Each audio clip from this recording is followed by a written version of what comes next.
نزل علیک الکتاب بالحق، نازل فرمائی ہے اس اللہ نے آپ پر یہ کتاب با مقصد، حق کے ساتھ. اور مقصد کیا ہے؟ انسانیت کی ہدایت.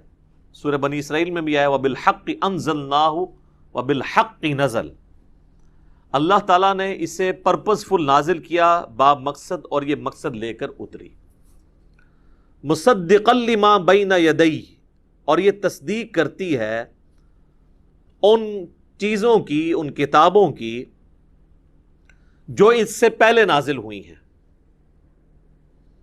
وَأَنزَلَ التَّوْرَاةَ وَالْإِنْجِيلَ، اور ان ٹاپ آف دا لسٹ کتابوں میں جو اس سے پہلے نازل ہوئیں وہ تورات اور انجیل ہیں. اور کتابیں بھی ہیں، زبور بھی ہے، ابراہیم علیہ السلام کے صحائف ہیں، باقی انبیاء کے، پیغمبروں کے صحائف بھی موجود ہیں. من قبل ھدی للناس،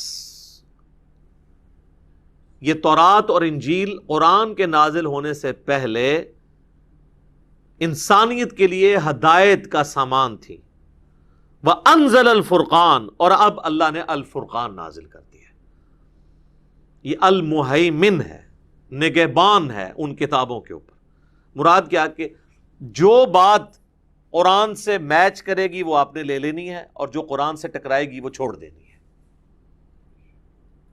تو تورات اور انجیل کے اوپر نگہبان بن کر یہ الفرقان نازل ہوا ہے. اولڈ ٹیسٹیمنٹ، نیو ٹیسٹیمنٹ، اور اب یہ فائنل ٹیسٹیمنٹ القرآن. یہ سیم ورڈز نبی صلی اللہ علیہ وآلہ وسلم کے لیے بھی استعمال ہوئے ہیں.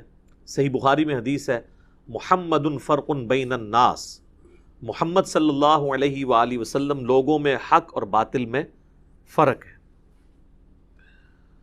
سورۃ البقرہ میں بھی اسی قسم کی آیات آئی تھیں. شہر رمضان الذی انزل فیہ القرآن ھدی للناس، رمضان کا مہینہ وہ ہے جس میں ہم نے قرآن کو نازل کیا جو پوری انسانیت کے لیے ہدایت ہے.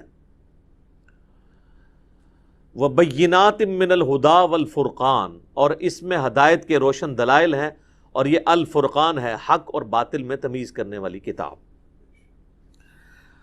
ان الذین کفروا بآیات اللہ، بے شک وہ لوگ جو کفر اختیار کرتے ہیں اللہ کی آیات سے، لہم عذاب شدید، ایسے لوگوں کو بہت ہی سخت عذاب ہونے والا ہے. واللہ عزیز ذو انتقام، اور اللہ تعالیٰ غالب ہے اور بدلہ لینے والا ہے. کتنے سخت الفاظ ہیں جی. آپ کو تو بتایا گیا کہ اللہ تعالیٰ جو ہے وہ نعوذ باللہ کوئی نانیم ہے، اور وہ تو جی بس ایک بہانہ ہی چاہیے اسے بخشنے کا. یہ اتنے سخت الفاظ اللہ تعالیٰ اپنے لیے استعمال کر رہا ہے کہ میں انتقام لینے والا ہوں. اصل میں یہ غصہ ان لوگوں کے لیے جنہوں نے قرآن کی دعوت کو ٹھکرا دیا تھا، اور پس منظر کے اندر کرسچنز اور جوز ہیں کہ بھئی تورات بھی اللہ نے نازل کی تھی، انجیل بھی اللہ نے نازل کی، اب الفرقان جو کہ اگلی کتابوں کی تصدیق کرتے ہوئے نازل ہوئی ہے، جو آیا نا مصدقا لما بین یدیہ، تصدیق دو اعتبار سے کرتی ہے. ایک تصدیق اس اعتبار سے کرتی ہے کہ یہ کتاب یہ آ کر کہہ رہی ہے کہ وہ کتابیں بھی اللہ کی کتابیں تھیں، اگرچہ اب ٹیمپرڈ فارم میں ہیں، لیکن اس کے باوجود اس میں کافی ساری چیزیں بالکل درست ہیں. اس کو چیک کرنے کے لیے قرآن پہ پیش کیا جائے گا. تو یہ قرآن ان کتابوں کی تصدیق کر رہی ہے کہ وہ کتابیں بھی اللہ کی کتابیں تھیں، وہ پیغمبر بھی اللہ کے پیغمبر تھے، اس اعتبار سے بھی یہ تصدیق کر رہی ہے. اور دوسرا اس اعتبار سے تصدیق کر رہی ہے پریکٹیکلی زبان حال سے کہ ان کتابوں کے اندر اس کتاب کی پیش گوئی موجود تھی، اور پیغمبر آخر الزمان صلی اللہ علیہ وآلہ وسلم کی پیش گوئی موجود تھی، جو میں نے سورۃ البقرہ کے آغاز میں ہی ڈسکس کر لی، اب دوبارہ نہیں کروں گا، اور قرآن کے تعارف کے اندر بھی ڈسکس کیا تھا.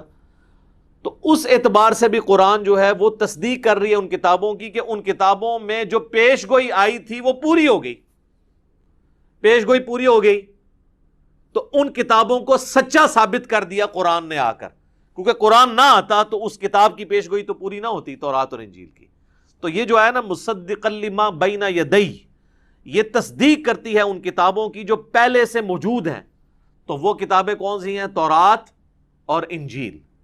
وہ کتابیں جو پہلے سے موجود تھی ان کی تصدیق کرنے والی ہے، پریکٹیکلی بھی تصدیق کرنے والی کہ اس میں جو پیش گوئی تھی وہ پوری ہوئی، اور اس اعتبار سے بھی تصدیق کرنے والی کہ ان کتابوں کو وہ اللہ کی کتابیں مان رہی ہے. تو اب اتنا کچھ ہونے کے بعد جو ایمان نہیں لائے گا اس کتاب کے اوپر، اللہ تعالیٰ فرما رہا ہے کہ میں غالب ہوں، انتقام لے کے چھوڑوں گا۔ یہ نہ سمجھیے گا یہ جوز اور کرسچنز کے لیے آیات، اس سے بڑے مجرم وہ ہیں جو قرآن پر ایمان لانے کے باوجود قرآن کو پس سے پش ڈالے ہوئے ہیں، یعنی مسلمان۔ قرآن اس لیے تو نازل نہیں ہوا تھا کہ ہم لوگوں پر یہ روب ڈالتے رہیں کہ یہ کتاب اللہ کی آخری کتاب ہے، یہ کتاب جو ہے اگلی کتابوں کے اوپر نگہبان ہے، یہ کتاب وہ ہے جس کی پیش گوئیاں پچھلی کتابوں میں موجود ہیں۔